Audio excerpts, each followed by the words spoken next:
All right. So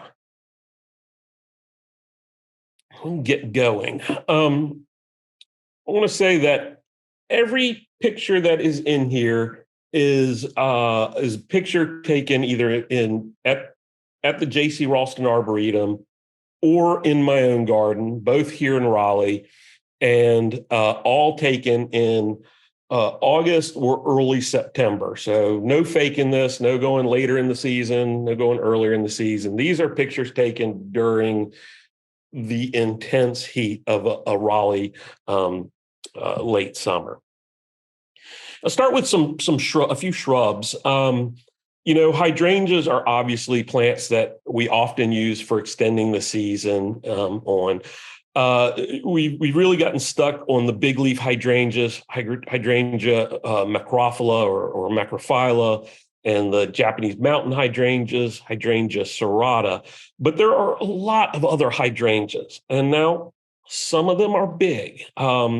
This Hydrangea aspera we have in our lath house, although it's outgrowing its space there and will need to be moved. This is a big shrub. The Hydrangea aspera and aspera types can get to be 8, 10, 12 feet tall and wide. So these are big honking plants. But one nice thing about those is when the deer try to eat them, they can outgrow the deer eating them. If you protect them, small plants, and let them get a good start, they're vigorous enough that they can kind of outgrow them, and eventually they can grow above where deer can even to reach them. So reach the leaves. So I like those. Now, Hydrangea aspera typically has kind of your the typical lace cap hydrangea flower with somewhat pale lavender pink fertile florets, these ones with the big bracts or petals. They're not really petals, but they look like petals. And then the center mass is almost the same color, that pale kind of lavendery pink flower color. This is one that we collected in Taiwan in, I believe, 2014 or 2017.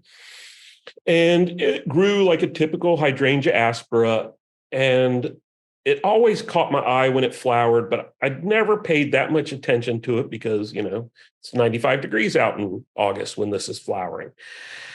And a couple of years ago, I really looked at it and realized how different it is from any other one I've grown. These sterile florets are with their bracts almost completely white, just a little hint of color. But then this center mass of fertile flowers is just a much darker color than I had seen on any others that I've grown. And that combination of the pale and the dark really jumps out. It's going to be a big plant for a lot of people, but if you have the space, I think it is well worth it. We put the name Amethyst Crown on it, and we've propagated it and shared it around a bit. And I just wish these larger hydrangeas would get a little more love than they get from growers and homeowners alike, because I really do think they are special plants. Even before they flower, I think foliage-wise, they're spectacular. But this is happening in August. Most of our other hydrangeas, unless you've been really deadheading, have really past their peak and not much color now, except for maybe brown dried flower heads on the plant. I wish we deadheaded. I wish I deadheaded, but I don't have the time. I also find that these are a little more, once established, a little more drought tolerant than the big leaf hydrangeas, but not real drought tolerant. But beautiful plants. And these flower heads can be 8 inches across. Staying with hydrangeas, because they are kind of the poster child for shade garden late summer, is one of our natives. Going from Asia to the southeastern U.S. native, and that's our oak leaf hydrangeas. And this is one that's got the terrible name of Turkey Heaven. It was found in Alabama on Turkey Heaven Mountain or hill or something. And so it's just named after where it came from. It's got these huge, dense flower heads. The closest one in cultivation is one called Harmony, which is very similar with those dense heads. Turkey Heaven has a little bit more sturdy stems, has a broader leaf as well. And what I find really exciting is often oak leaf hydrangeas will get a leaf spot in late summer, especially if you do irrigate them, have some overhead irrigation, or you get a lot of rain, or the high humidity we have. And the leaves on Turkey Heaven stay much cleaner than any other oak leaf hydrangea I've ever grown. So I think that's a real exciting aspect to it. And nurserymen really liked that aspect. I thought I had a fall color picture. Like other oak leaf hydrangeas, it has great fall color. It's goes to real nice burgundy. Sometimes you get some reds and deep purples on that foliage. It really just a standout in the shade garden. Not as bright as that bright orange that you get on some other plants, but a real deep, intense, rich color. And then during the winter, once it gets a little bit of age to it, the bare stems have this beautiful exfoliating, peeling cinnamon orange bark on there that's undervalued. People don't talk about the bark as much as they should when they're talking about beautiful barked plants. But I think a great plant. The nurserymen in the area really like this. They hate the name Turkey Heaven. So they may sell it under a different trade name if it comes out. But right now it's not easy to get unless you are a member of the Arboretum, because we propagate it and sell it. But some of the local nurserymen are starting to, and we wish more would. One from our NC State breeding program is the Beautyberry called Pearl Glam. This thing is great. It's great for the space-challenged garden. It's great for pollinators early in the season. Great for ornamental display later in the season, but also for birds. This is a hybrid beautyberry. It's a cross between Calicarpa. The name just went out of my head. The Quangtungensis, Calicarpa quangtungensis, and then I don't know what the other parents are, but Calicarpa quangtungensis is a much more upright beautyberry than our own native. It has a much narrower leaf, and in that species, you'll usually get kind of purpley veins in the leaf. Well, this hybrid takes the best characteristics of that plant, the small leaf, with not quite as coarse as some of the other ones, including our native beautyberry, that kind of narrow, very upright habit, so it doesn't take up a lot of space. And then it usually has a little purple in the leaves. Plus, as it gets later in the season like this, the leaves start turning full on purple and will go just solid purple by fall. Earlier in the season, it'll have pale pink flowers, and it's not terribly showy. It's okay. It's not terribly showy, though, I don't think. I don't want to oversell it in flower, but it's great for pollinators. They are always just all over this plant. And then by this time of year, it is just loaded with fruit. I mean, absolutely loaded. Now, if you don't do any pruning, it'll eventually kind of start spreading wider and wider as the new growth comes up and the older growth kind of gets heavy on itself and goes over. So I go through and I cut out some of the oldest branches. I do it during the winter, but it would also work just as well as these berries are getting good color, but before the oldest ones start, fading, to go in and cut some of the oldest branches off and bring those inside for cut stems. And the beauty berries are a little variable in how well the fruit lasts on them, but just kind of a informal playing around with it at my house, doing some cutting just to see, and they lasted for a good long time before they started fading. And this beautyberry isn't the first one birds will eat, but they will eat them. And so what I did, I cut the stems, brought them inside. And when they started, all falling and making a mess, I just took them out and put them on a little platform bird feeder that's off our back deck, and along with the other bird seed that was out there, and the birds picked it clean pretty quickly. There you can see that bright color, and especially nice against that dark foliage. Another one from our laugh house that is kind of the top of a lot of people's lust lists is this Euonymus Shensianus Beniyako. Beniyako means red. Beni is red in Japanese, and yako means kite. And so this grows as an upright little small tree or shrub. This is. I said every plant was taken, every picture was taken. This picture was actually not taken here, so I told a fib. This was taken in Japan at the place where we first saw the plant at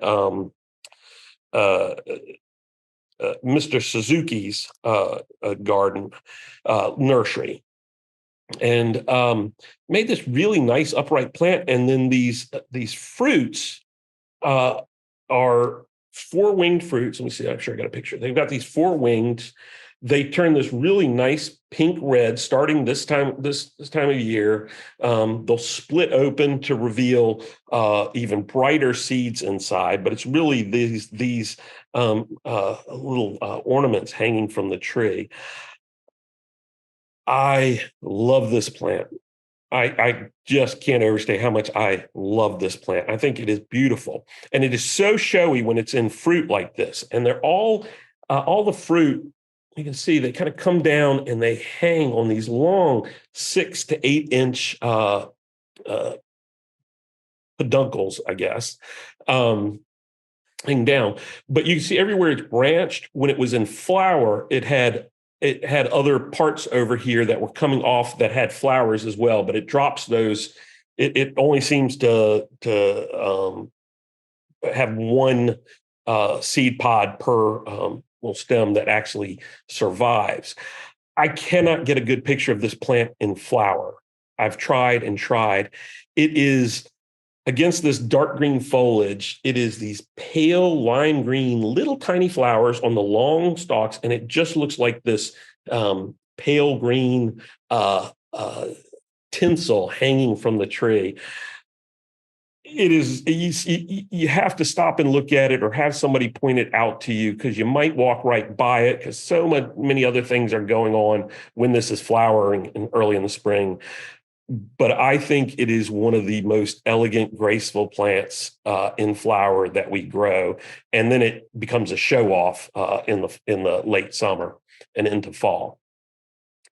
The straight species will have these large seed pods as well, but Beniyako gets the best color and the biggest seed heads in our experience.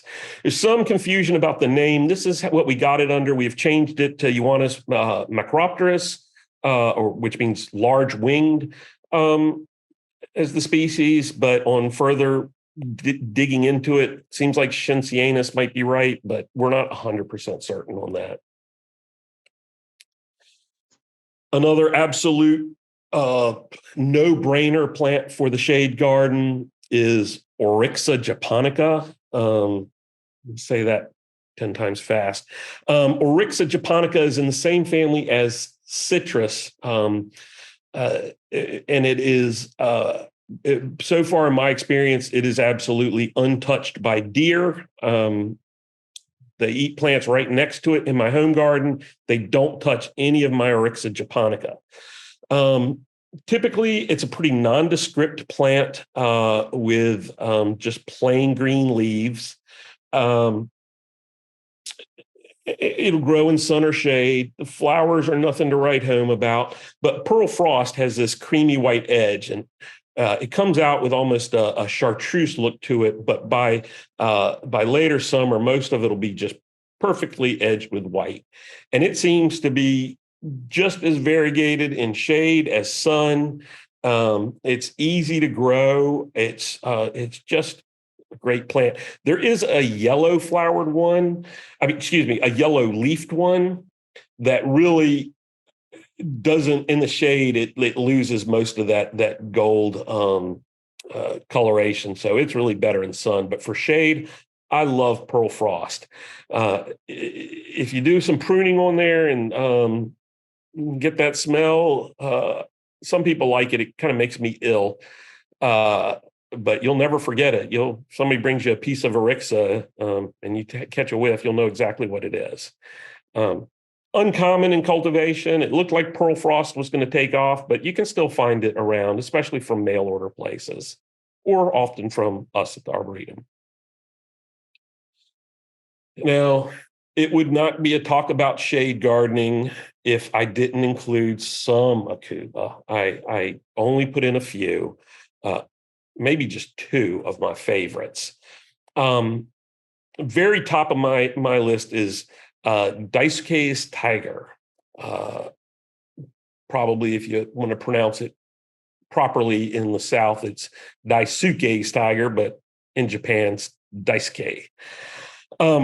So when I first got the plant, it was almost entirely green and had planted it out. It just had a little bit of yellow speckling. And it started looking more and more like this. Put it in full sun, and it does this. And so when you get a larger plant, the leaves that are at the top will be really heavily spotted.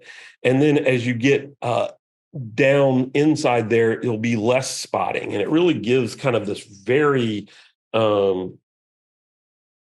it's three-dimensional, but it gives a very three-dimensional look to the three-dimensional thing. I don't know quite how to describe it, but it's really neat watching it. As it gets more light, it'll be kind of like the interior, the whole thing like this when it's very, very shaded, and you provide a little more light, and all those spots start showing up on the edge. And the more light it gets, the thicker and thicker those edges get until it can be almost completely gold. In full sun, it might burn, but with a half day of sun, you can get this really bright coloration. And you can, on one side of the plant that's sunnier, it'll get more gold, and on the other side, it'll be a more green. And you could play with that if you're a better designer than I am, but it's kind of neat. It is a male. Seems like a lot of the best foliaged ones are male, and you can see the flower here. The flowers on some Akuba can be showy. This one, not so much, but got the typical 4-petal burgundy flowers. Some can be green or yellowish, but you can see it's got the 4 stamens, the anthers there. So it's a male. If it just had one thing in the center, that would be a female, and you need the male and females to get good fruiting.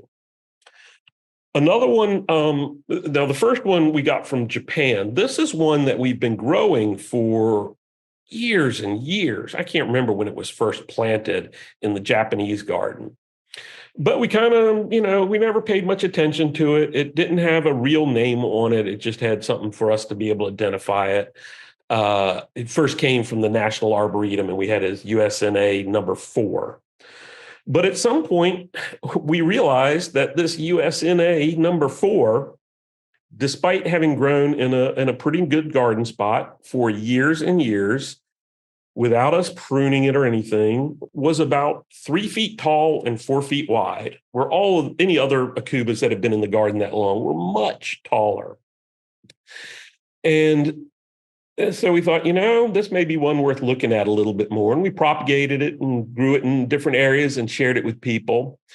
And this actually has, and I don't think I have it on here, but actually has one of the showiest little spikes of male flowers that I've ever seen on a Cuba. Again, no fruit, but those burgundy flowers, unlike dice case tiger like this, they're larger, they're clustered closer together, they open up more at the same time. Maybe it's because it's shorter and I'm looking down on it a little bit more, but they're really kind of showy. That's probably as best I can do for an Acuba and say kind of showy. But size-wise, this thing is just perfect. And Acuba are tough plants. Once established, dry shade is no problem for them. So we like this Mr. Wonderful. It's a great pollinator for female ones if you have those. So we're real pleased with it and have been sharing this around with growers and propagating it ourselves to distribute. Kind of a joint introduction with Plant Delights Nursery and Juniper Level Botanic Garden. So they either are selling it now or will be selling it in the near future, I believe. Now, believe it or not, Acuba are closely related to boxwood. I don't know. Well, they were once considered. I don't know how close they're considered that now. But something that those of you who hear me talk about shade gardening a lot probably have heard me say is that boxwoods are shade plants. They prefer shade. People put them out in full sun and they'll tolerate full sun, but they really love some shade. And even in deep shade, they'll do well. And better yet, in deep, dry shade, they will do well. And, I don't know how much need there is for little green meatballs in much of the shade garden or woodland garden, but some of the larger growing ones will grow a little bit looser and more open and really beautiful, but these variegated ones. This one's Sunburst. They're old Elegantissima with the white edges on there. These things just glow in the shade garden. I really like them. Tend to have fewer problems with leaf miners. Tend to have fewer problems with mites. In woodland areas, at least, there tend to be fewer, less buildup of soil nematodes that can affect boxwoods a lot. I just think they're easier plants in the shade. And in fact, when at the Arboretum, where most of our boxwoods are, when we lost a huge tree during an ice storm many years ago, we planted the quickest growing deciduous tree we could there, so they would get some shade again in the short term. Just can't say enough about them. And boxwoods are underused as just specimen beautiful plants in the shade garden. So shrinking down a little bit smaller size, somewhere in between woody plants and herbaceous plants are Ardisia, another one of my favorite plants. These are little woody creeping plants, Ardisia japonica, great little woodland ground covers. We grow many of these. Many of them don't spread very well and are not, they're more collector plants, but some really do grow phenomenally well and become real showpieces in the shade garden. Many of the variegated ones like this haku, which means treasure crown, I believe, can be a little less hardy. Well, often the tops will die out over the winter if it gets really cold, but then they'll pop back up. But this is a vigorous one, which really grows well. Here you can see it in a container. Oh, another one not from here, but this was taken at Duke Gardens, so nearby, close enough. There are many of these, and they can really that the color they provide in summer. And again, this is taken in August. And you look at that; that's beautiful, and that's in a little low container, and this thing dries out, and it still looks great. Once it's established, I've seen it under evergreen oaks, just growing fine, out of care in the world. This Murayama Sonego, it flushes out lots of new growth all season long, and the new growth comes out white and then kind of darkens up and eventually becomes fully green. But this is one that's seeming like it's going to bulk up pretty quickly compared to a lot of them. Love these things.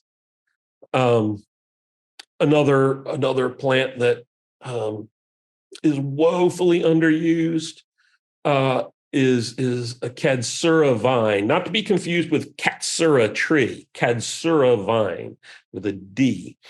Katsura is an evergreen vine, native to Asia. There are a few species of it, but what you see in the U.S. is Katsura japonica. Really beautiful things.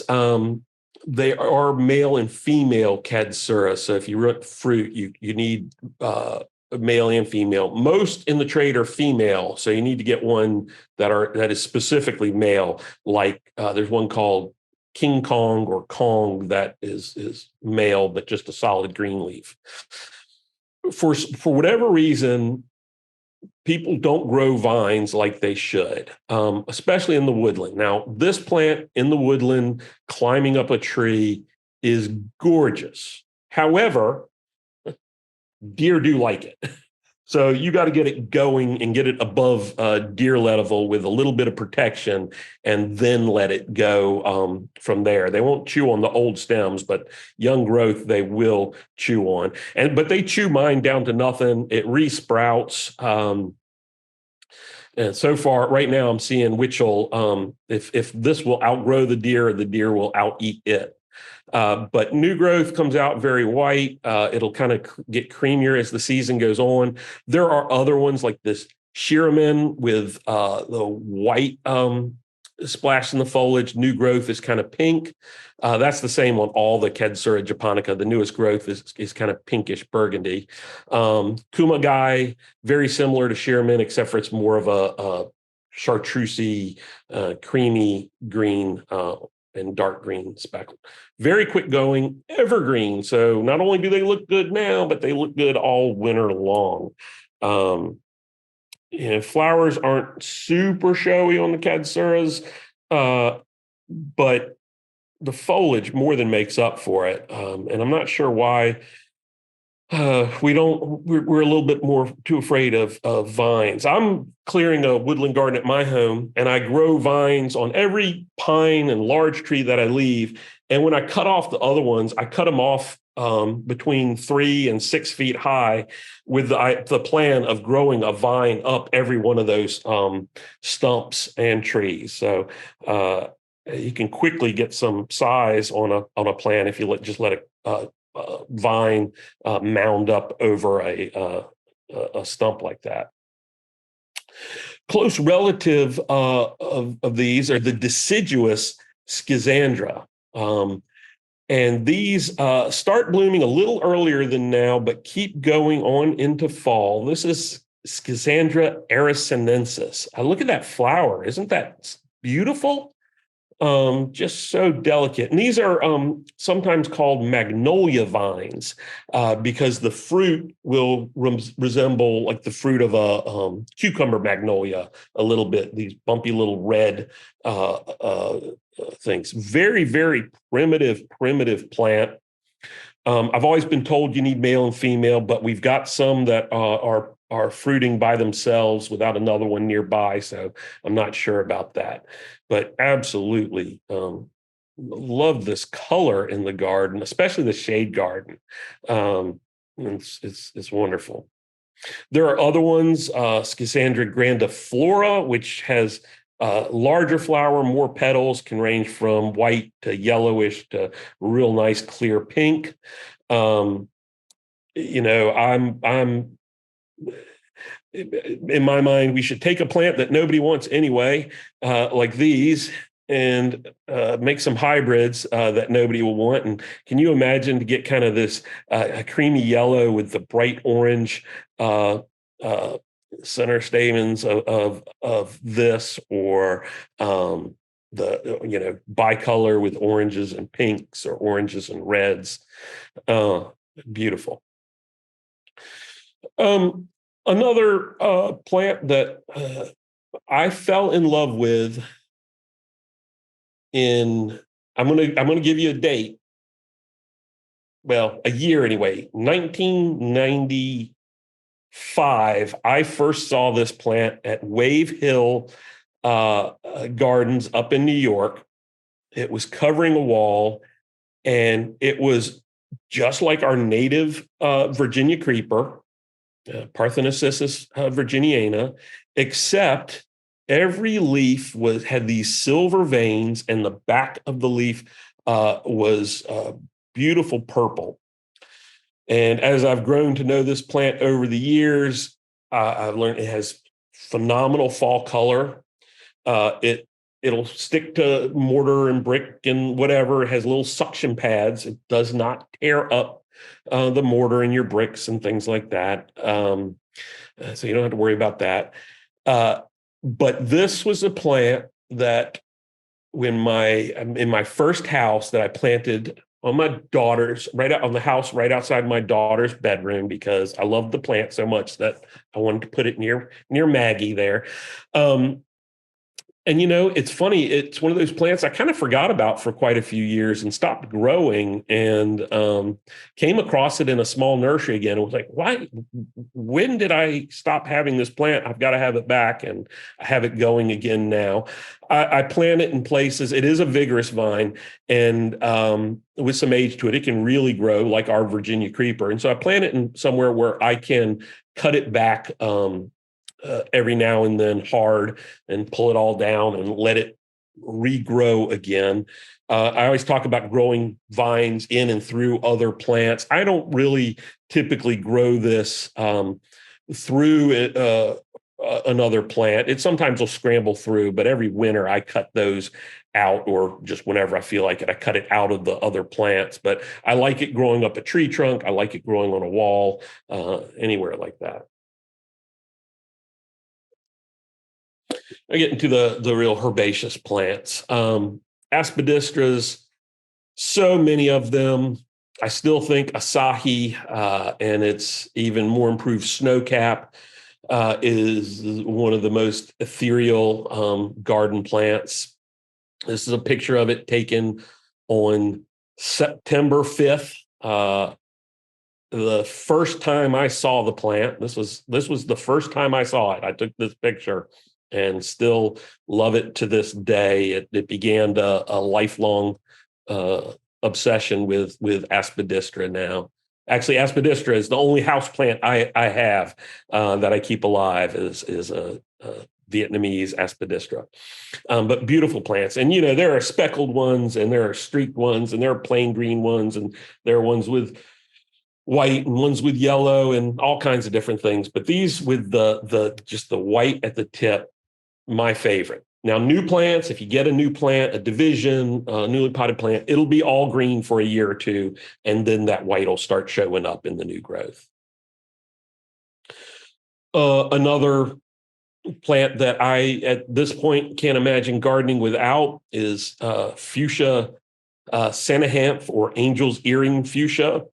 It is it's one of the only two fuchsias that we have had long-term success with, surviving both winter and summer here in Raleigh. And this one we've been growing for over a decade, same plant, over a decade without it dying. Goes back to the ground in the winter like a perennial, and then comes out, and by early summer, it is flowering its head off and continues flowering right up until frost. Absolutely beautiful. It actually forms fruit sometimes. We never have collected the fruit and sown it, but we should sow the seed and see if we can get some more variation in it on a equally as tough plant. So I mentioned that next week, 3:00, Tim Alderton is going to be in the garden talking about Gesneriads. Now, Gesneriads are the same things as African violets, that same family. But we're finding more and more hardy Gesneriads. And I love them. Here you can see in a shade garden, you got your hostas, you got your ferns, got your ophiopogons, and that's actually Remusatia, elephant ear relative. But this is a shade garden, and you can see this whole patch is Semania nemanthoides evita. There's another one called Little Red, which is a little bit shorter and I think has a better leaf color combination with bright red flower, but very similar. And these things just creep around through the garden. You'll think it's gone. You'll think it's lost because it won't come up in the spring, and it'll be June, and all of a sudden it'll start popping up.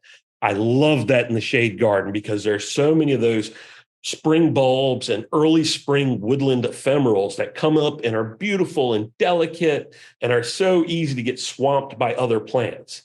But they come up and they do their thing, hepaticas and trilliums and our native Mayapples and all these things. And as they're dying back, this Semania is coming up and covering those spaces and then flowering in the late summer with this intense, intense color. Sometimes you'll see this as Syningia as well, but the taxonomists who work on Gesneriads think of it as Semania. And this is 100% hardy in the Raleigh area, no problems. And when you dig it up, the little underground structure looks like almost like a little white worm or grub. It's kind of a little rigid little thing. And there'll be bunches of those under the ground. You just dig them up, give them to friends, spread them around your garden a little bit. Some of the Syningias can kind of overtake others. I found this one is great for just weaving through everything in the garden. You look at those flowers and when you get up close and look at it, there's like, if you get in close, there's a little ring of yellow on this and then kind of spotted orange yellow on the inside of the throat. Love those details. Another Gesneriad, Titanotrichum oldhamii, the Gesneriad with no good common name. Oldham's Titanotrichum means giant hairs, and it is a big kind of hairy plant. But again, it'll slowly moderately spread to form big clumps of dark, fuzzy olive green leaves.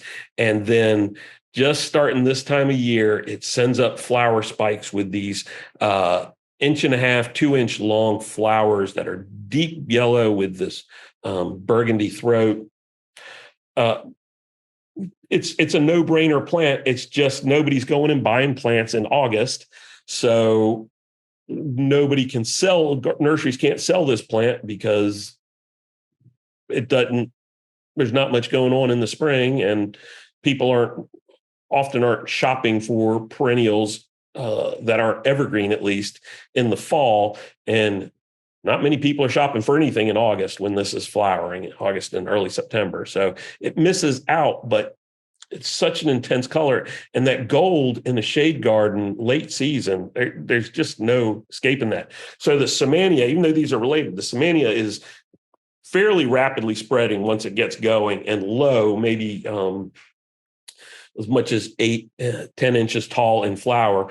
And this is much slower spreading, more clumping, although it will spread. But it grows 24 to 30 inches tall if it's really happy, and tolerates deep shade. Ones that are coming on the market now, still in those Gesneriad families, are these hemiboeas. These are all starting to flower right now. This is one subcapitata. The Arboretum introduced one called Jenksy Bells, which has a really large flower and larger leaves. I didn't put a picture of that here because it's not really available. This is available from specialty nurseries. And these flowers can be up to 2 inches long with this kind of veining inside. Does not open up until, it is just starting right now. But it spreads to form mats, but it roots shallowly. You can pull it out. It likes a little more water than the other the two other Gesneriads, and in rich soil and that stays fairly moist during the growing season, it can spread to form big patches, but it's so easy to pull out. It just pulls right out of the ground. There's an extra O in there. It should be Hemi, Meboia. And what our interns discovered, I don't know how they figured this out, but the flower buds on it has these big flower buds, and you can take those, pick them, and squeeze them, and it'll squirt water out of them. So it's fun for unsuspecting garden guests. Just a few more now. Sages, we all know those, all those salvias from Mexico and the Mediterranean region and places like that want blazing sun and well-drained soils and hot and dry and all that. But there's a whole series of, a whole group of sages, of salvias that are woodland plants. This is one we collected on Mount Ime, but there are other Salvia niponica and other sages, woodland sages.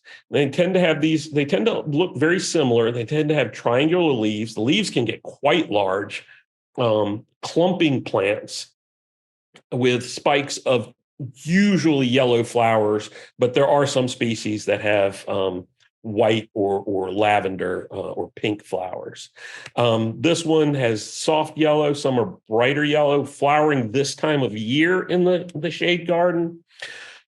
This Salvia omiana was a neat one because look at the backs of the leaves, really bright, deep purple. Of course, you have to flip the leaf over. This is the same plant, and you can't tell at all that there's purple under there unless you flip those leaves over. But neat plant and way different than the other sages we grow because it does want a woodland setting.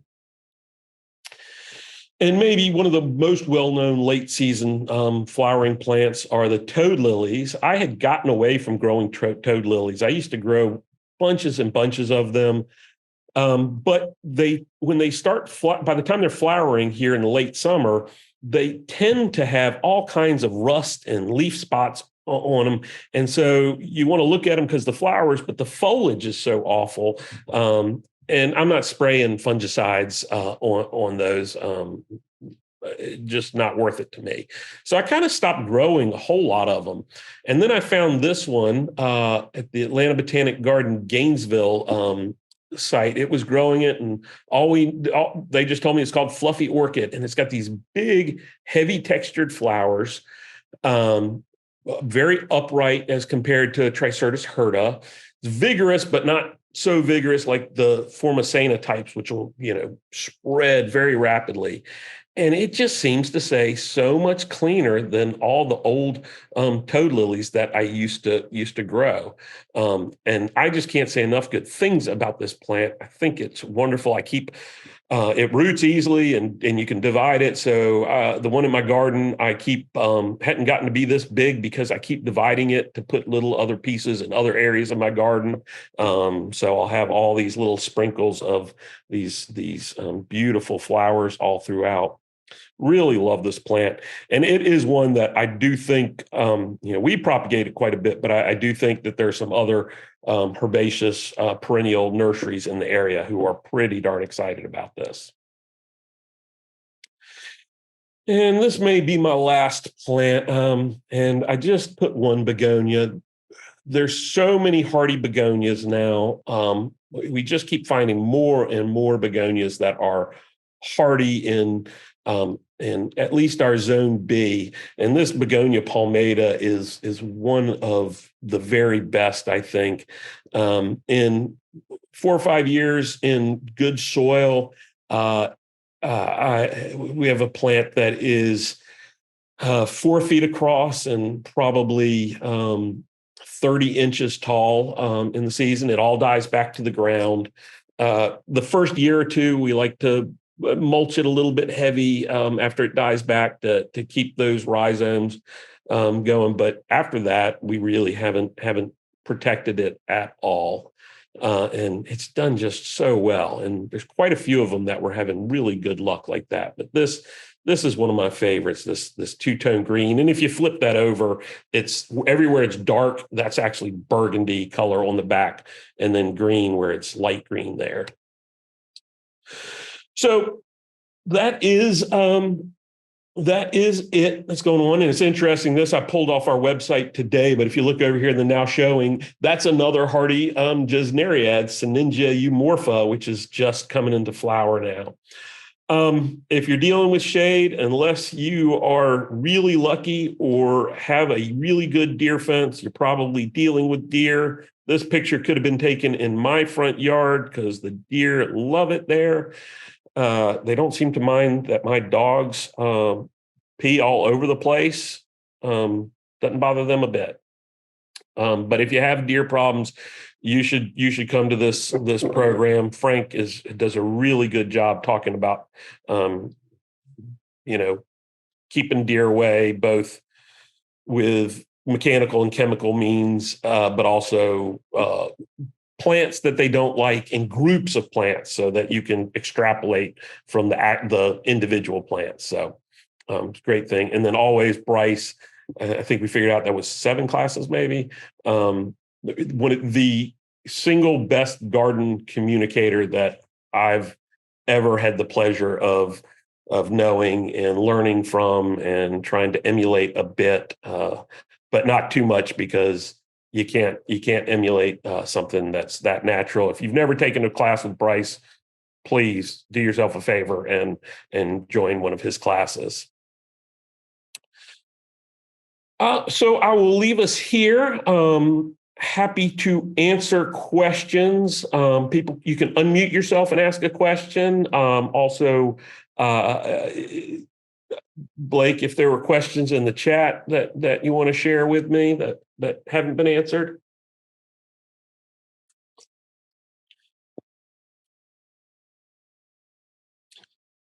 All right. The begonia palmata, can that be put in a pot?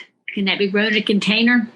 Yes, it can easily. That begonia can easily be grown in a container. Most can, but you're going to reduce hardiness outdoors in a container. So I would not leave it outside in a container unless you're really brave, or leave it outside in a container, but be able to move it into a garage or somewhere that's not going to be quite as cold when temperatures are going to drop especially low. But what I do, I plant them, and if they're new ones that I've gotten that are really expensive or really special to me because I collected them somewhere in Asia, I'll just take a leaf cutting or two and root it, or I'll take a little division, bring it inside, and grow a backup inside for the winter. And if the one outside dies, I have a plant to try again, and I'll give it a shot for 2 or 3 years before I give up on it. Oh, thank you. Yeah. Bill Bennett was asking if you had any suggestions about where folks might go to look for some of these plants you talked about today. So looking for these plants, some of the ones I talked about are very easy to find in cultivation. Some are going to be a little bit different.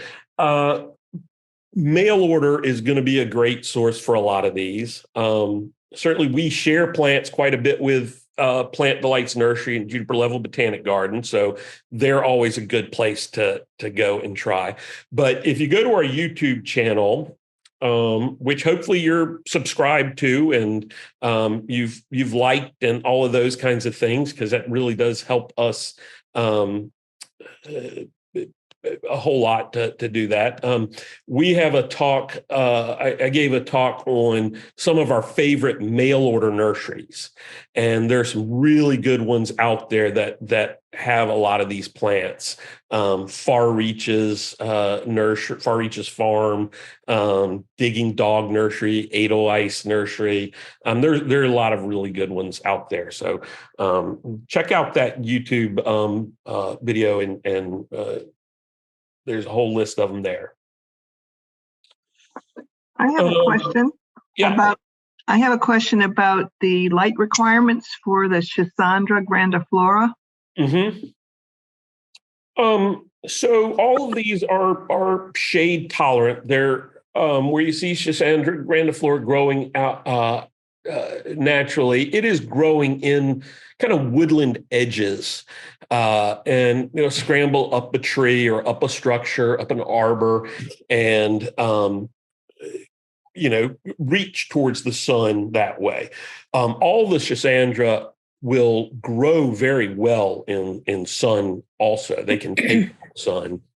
But I'm growing quite a few in pretty heavy shade, and they're flowering well, flowering very well. Thank you. Yep. I have a question. Yes. What's the name of that fuchsia? Sure. So the fuchsia, the cultivar name is Sanahanth, but it's the way it's sold as Angel Earrings Cascading. And it's a decade in the garden, no problems at all, no protection, easy plant to grow. Tell me the name of the common name again. Angel Earrings Cascading. Thank you. Is the fuchsia, and that is we got our first plant from Plant Delights Nursery. They probably still grow it and sell it. Great. Let's see. Let me look at some of the chat.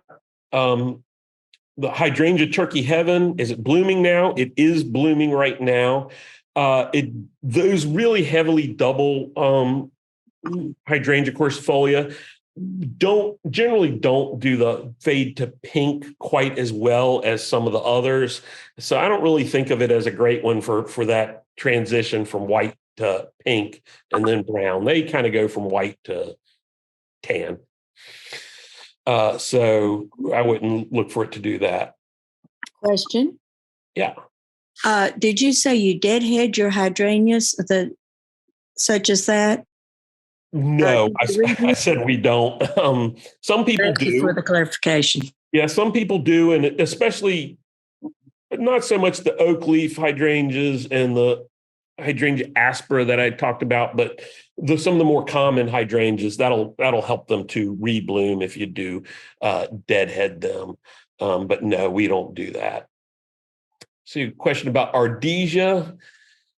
Ardisias, their favorite soil are, the same thing as everything, is moist, well-drained, acidic soils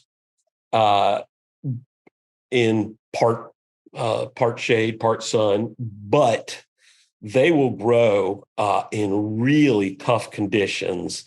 Now, there are some real connoisseur collector ones that don't grow quickly, but if you get the ones that do perform a little bit better, that Hakua, Ito Fukurin, which is another white-edged one, Shiraman, which is a small-leafed plain green one, Andre the Giant, Amanagawa, which is a real contorted, variegated one, Hinodi, another one with kind of chartreuse center to the leaf.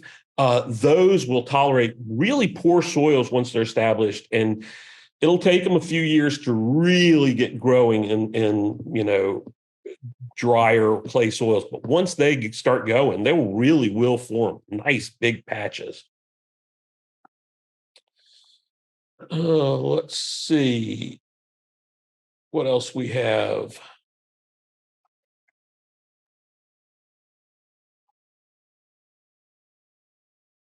So,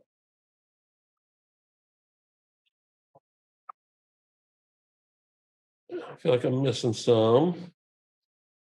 Will deer eat the Parthenocissus? I don't think so, but I'm not 100% certain on that. So I can't answer for sure. But if you protected it just its first year to get it going, if they look like they're going to eat it in your garden, it will. It's vigorous enough that by that second year, it should be able to outgrow the deer once it gets going. Hey, Mark, somebody said they saw your recent article about dieback vines and were asking if there were any good plants for this particular environment that fit into that category. Well, some of the asparagus species, which, are not always easy to come by, but asparagus microraphe, asparagus philicinus, asparagus Cochinchinensis, although that's kind of a hefty guy, but those will kind of can scramble up through things and die back and give a real airy kind of sense to your plants through other plants. There are a few clematis that will grow in part shade and do well like that. I've grown. Oh shoot, the name just dropped out of my head. It's a lady's name. It's a not too big blue one. Somebody help me out. I'm sure somebody knows it. Oh shoot, I can't think of the name. But I've grown Roguchi in shade, which is a nice small blue flower, and it dies back. It just, the more sun they get, the clematis get, the better they flower. I know I'm forgetting some dieback vines. Mark, are you thinking of Betty Corning in the shade? Betty Corning, thank you so much. I knew welcome. somebody would grow that. It's such a good plant. I was sure somebody else was growing that. Bomeria is one, if you can get them. We're really excited about those. They don't propagate except for with by seed. So we're working with them. All right. So somebody asked about leaves that don't die back and have leaves all year in shade. So those Cadsura that I showed are fantastic for that. There are some of the Schisandra are evergreen, some are not, depending on the type. Those are great ones for the shade. There's some evergreen climbing hydrangea, Decumaria. We have a native one, and there are a couple Asian ones. The genus has been Decumaria. They've all been moved into hydrangea now. Other vines, evergreen vines for shade. Well, our native Gelsemium, Confederate jasmine, or whatever you want to call it, that flowers in early spring. That grows in the shade and is evergreen, but it'll try and grow up to the top of the trees, so you might not see the foliage unless you work with it. Evergreen clematis, the Clematis armandii, it's okay in the shade. I find it flowers much better in sun, but users may vary. Will deer eat the Semania Nemanthoides avida? They haven't eaten mine, which seems weird because it's such an almost succulent plant. They have eaten a little bit of some of my my other hardy Gesneriads, like Semania Purple Prince, but they just kind of bit the top out. One saving grace for a lot of these hardy Gesneriads, the ones that aren't evergreen, is that they don't emerge until relatively late in the season. And a lot of times deer, they graze through the spring and then they kind of move on a little bit, ideally. At least I find they do that. And then they show back up once I've let my guard down. But that gives time so they kind of miss that early spring heavy feeding because the Semania aren't up yet. So when they're really starving for food in that late winter, early spring, there's nothing showing on them yet. Blake, do you know of any older ones that I've missed?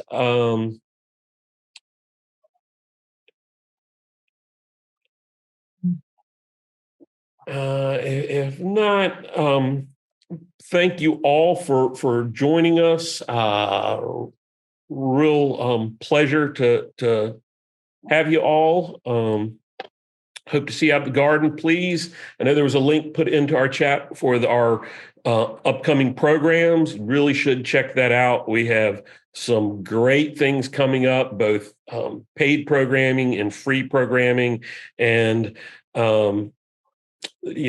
children's programming as well. So if you have neighbors, kids, your own kids, grandkids, nieces, nephews, you should check that out.